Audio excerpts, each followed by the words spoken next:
Hi everyone, कैसे हैं आप लोग। तो अब देखो, सेल्फ एनर्जी एक बड़ा इंपॉर्टेंट कॉन्सेप्ट हो जाएगा जब हम लोग इलेक्ट्रोस्टैटिक की बात करते हैं। इलेक्ट्रोस्टैटिक्स, जब आप इलेक्ट्रोस्टैटिक्स में आते हो तो सेल्फ एनर्जी बड़ा इंपॉर्टेंट हो जाता है फंडे के हिसाब से। ठीक है, तो अब आपको कॉन्सेप्ट समझना पड़ेगा और जो मैंने सिखा दिया उसको रिकॉल करना पड़ेगा। ठीक है, तो वहाँ पे हमने बताया कि भाई एक कन्वेंशन क्या रखते हैं कि इन्फानाइट सेपरेशन पे सब कुछ फ्री में अवेलेबल है। मतलब फ्री में अवेलेबल कहने का मतलब free of work done available है। इट मीन्स कि इन्फानाइट सेपरेशन पे पोटेंशियल ज़ीरो है। अगर ऐसा मानते हैं तो मतलब अगर एक पॉइंट चार्ज हमने कहीं पे भी रख दिया तो पोटेंशियल एनर्जी ज़ीरो लिख लेते हैं। तो हम जो पोटेंशियल एनर्जी लिखते हैं वो ज़ीरो लिख लेते हैं। तब अगर एक पेयर हो जाए Q1 और Q2 हो जाए तब कुछ पॉजिटिव पोटेंशियल एनर्जी होता है, क्योंकि दोनों एक साथ आएगा नहीं। जब दूसरा लेके आएंगे तो हमें कुछ वर्क करना पड़ेगा। यहाँ तक तो बिल्कुल क्लियर है। ग्रेट। तो इसलिए उसका नाम जो दिया था आपने इंटरैक्शन एनर्जी, उसका जो नाम दिया था वो इंटरैक्शन एनर्जी था। मैं यहाँ पे लिख देता हूँ कि अगर मैंने Q1 और Q2 दो चार्जेस रख दिए और दोनों के बीच जो सेपरेशन है उसको R रख दिया। ठीक है, तो जो पोटेंशियल आएगा उसको क्या कर सॉरी जो पोटेंशियल एनर्जी होगा उसको हम Q1 Q2 अपॉन आर लिख सकते हैं। Q1 Q2 अपॉन आर लिख सकते हैं, इसमें कोई डाउट नहीं होना चाहिए। तो बट ये जो था इसका नाम क्या देते थे? Interaction energy.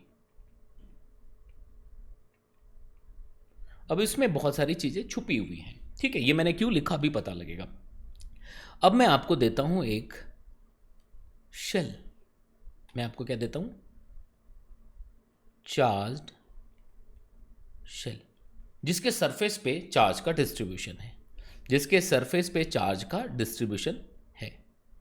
ठीक है, यूनिफॉर्म डिस्ट्रीब्यूशन है। बड़े ध्यान से समझिएगा सर। तो इसके सरफेस पे चार्ज को डिस्ट्रीब्यूट कर दिया हुआ है। तो बड़े गौर से समझिएगा, क्योंकि एक बार मैं यहां पे सिखाऊंगा और उसके बाद फिर दूसरा जब पूरे वॉल्यूम पे होगा तो बड़ी आसानी से समझ आओगे, क्योंकि आपको सेल्फ एनर्जी है क्या वो मतलब पता चल चुका है। तो अब जैसे यहां पे है तो इसको मैंने क्या बताया था, what is potential energy? It is the work done by external agent in creating or the assembling the system, assembling the given system. और किसी भी सिस्टम को असेंबल करने के लिए हमें क्या करना पड़ता है? वर्क करना पड़ता है। इन्फिनिटी से चार्जेस लाने होते हैं और एक साथ एक ही पॉइंट चार्ज ला सकते हैं आप। तो ऐसा बिल्कुल भी नहीं हुआ होगा ये पूरा स्फीयर एक साथ आ गया होगा, नहीं। तो हुआ क्या होगा, हमें ऐसा कुछ समझना पड़ेगा कि भाई इस स्फीयर पे T0 पे जब वो प्रारंभ हुआ होगा प्रोसेस, तो चार्ज भी जीरो रहा होगा सर। विद द टाइम ये चार्ज बढ़ता बढ़ता Q हो गया होगा, जो बढ़ता बढ़ता फाइनली प्लस Q हो जाएगा। जो फाइनल चार्ज है बढ़ता बढ़ता फाइनली ये इतना हो जाएगा सर। ग्रेट। अब आप जरा सोचो कि मैं ये कहता हूं कि इस पॉइंट को आप जरा ध्यान से समझने की कोशिश कर लीजिए। तो अब देखिए सर,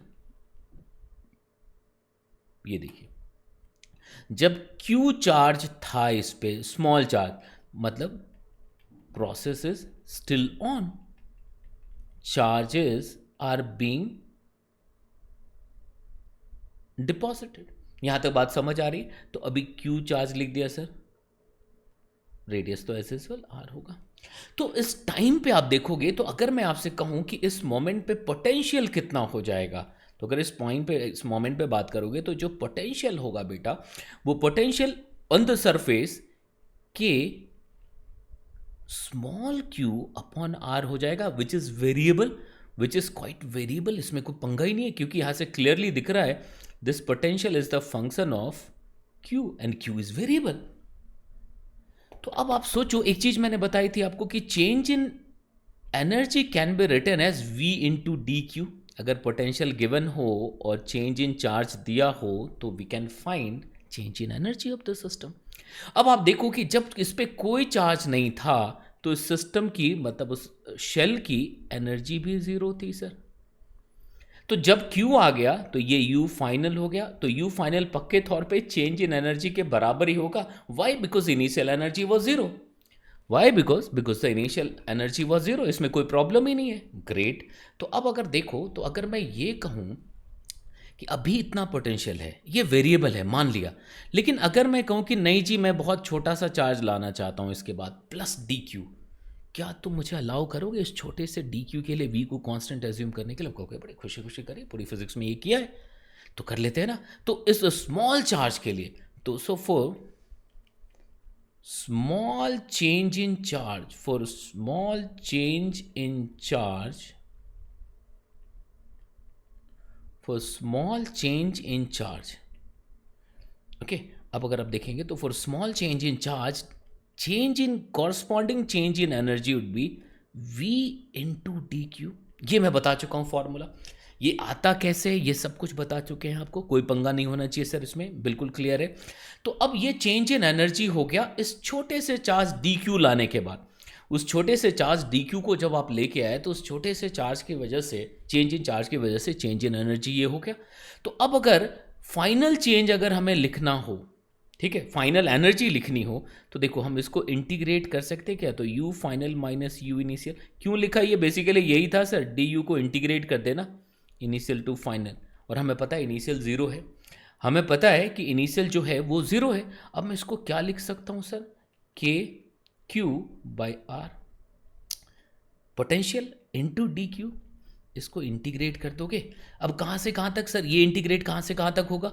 तो बहुत सिंपल तरीके से हम इसमें कह सकते हैं कि जो इंटीग्रेशन है वो ज़ीरो टू क्यू जाएगा क्या, क्योंकि यहाँ पे डी क्यू के टर्म्स में लिखा है और चार्ज जो वेरी किया वो ज़ीरो टू क्यू तक गया है सर, बिल्कुल क्लियर है। तो अब देखो u इनिशियल तो ज़ीरो है, तो u इनिशियल ज़ीरो हो गया, मतलब u फाइनल ही लिखेंगे। तो u फाइनल जब आएगा तो देखो ये क्या आ जाएगा, k Q square upon 2r हो जाएगा। इसकी बहुत ज़रूरत पड़ेगी आगे जब हम लोग क्वेश्चन सॉल्व कर रहे होंगे। तो जो फाइनल एनर्जी हुआ it can be written as Q square upon 8 pi epsilon not r, K Q. अब देखो यहाँ तक बिल्कुल बात समझ आ गई, ऐसा लिख सकते दिस इज यू फाइनल। तो यही हमने इसको क्यों कहा this is a kind of self energy, क्योंकि इंटरैक्शन एनर्जी लिखोगे तो वो टर्म ही इनवैलिड दिखेगा, क्योंकि दूसरा बॉडी है ही नहीं जिसके साथ वो इंटरैक्ट करे। लेकिन when you go into the process of derivation then you find कि भाई ये तो उसी का एक स्पेशल केस है, क्योंकि जब हम उस प्रोसेस पे गए, जब नेक्स्ट चार्ज आ रहा था तो बेसिकली वो इंटरेक्शन की वजह से ही फोर्स था और वर्क डन आ रहा था। लेकिन इन टोटलिटी जब आप लिखेंगे तब आप देखेंगे अरे भैया ये तो क्या हो गया, अकेला बॉडी है तो फिर भी एनर्जी है, तो इसको हम क्या लिख सकते हैं, सेल्फ एनर्जी। तो यहाँ तक बातें समझ आ गई, कोई दिक्कत है किसी को? तो what is interaction energy already कर चुके हैं, व्हाट इज सेल्फ एनर्जी ये आपके समझ आ गया, और सेल्फ एनर्जी एक स्फेरिकल शेल के लिए कितना हो जाएगा ये याद हो गया, तो Q square upon 8 pi epsilon not R. अब यहीं से मैं यहाँ पे रख देता हूँ कि यही ग्रेविटेशन में भी आप लिख सकते थे, तो फॉर्मूला याद हो जाए आपको कि रेडियस आर है और अगर मास इसका एम है शेल, तो इसकी जो सेल्फ एनर्जी लिखोगे आप, इसकी जो सेल्फ एनर्जी लिखोगे वो पता है कितनी लिख दोगे? इसी पैटर्न पे, यहाँ पे बस नेगेटिव हो जाएगा, तो माइनस देखो G M square upon 2r, ठीक है, ये ख्याल रखिएगा। तो सेल्फ एनर्जी अगर स्फेरिकल शेल का लिखना हो तो कितना आ गया पता चल रहा है। अब अगर आपसे कोई पूछ दे कि ये एनर्जी स्टोर्ड कहाँ पे है, क्योंकि वो बहुत इंपॉर्टेंट हो जाएगा, और जाके जैसे आप आगे कैपेसिटर पे बढ़ेंगे तो उस पे बेस्ड कई सारे क्वेश्चंस आपको मिल सकते हैं सर, ठीक है। तो हमेशा याद रखिएगा ये जो जब भी हम पोटेंशियल एनर्जी की बात करते हैं, चाहे वो इलेक्ट्रोस्टैटिक हो चाहे वो ग्रेविटेशनल हो, तो पोटेंशियल एनर्जी जो है is stored in the electric field. It is stored in the electric field. यहाँ तक बातें समझ आ रही है, कोई दिक्कत होनी नहीं चाहिए। तो यहीं से फिर अब जैसे हम कैपेसिटर पे पहुंचेंगे, एनर्जी डेंसिटी कैसे होती है ये सब लिखना शुरू कर देंगे, ठीक है।